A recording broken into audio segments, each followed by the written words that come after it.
Supreme कोर्टाने जायकवाडीला पाणी सोडण्याच्या निर्णयाविरोधातल्या दोन्ही याचिका फेटाळून लावत पाणी सोडण्याच्या निर्णयाला स्थगिती द्यायला नकार दिलाय। तसंच मुळा, भंडारदरा आणि निळवंडे धरणातून जायकवाडीला पाणी सोडण्याचा निर्णय हायकोर्टाने घेण्याचे निर्देश सुप्रीम कोर्टाने हायकोर्टाला दिलेत। 15 डिसेंबरला सुनावणी घेऊन निर्देश घ्यावा असेही निर्देश दिलेले आहेत।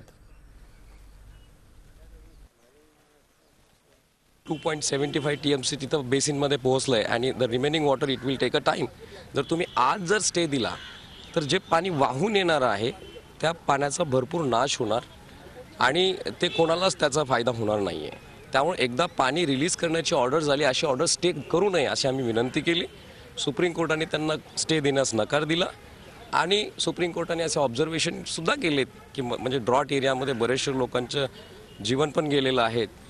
आमचं एक वन ऑफ द सबमिशन होतं की 300 पेक्षा जास्त शेतकऱ्याचा मृत्यू झालेला आहे, सुसाईड झालेला आहे because of this situation of drought.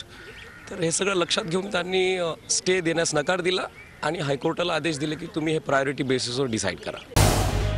Zee 24 तास रहा एक पाऊल पुढे।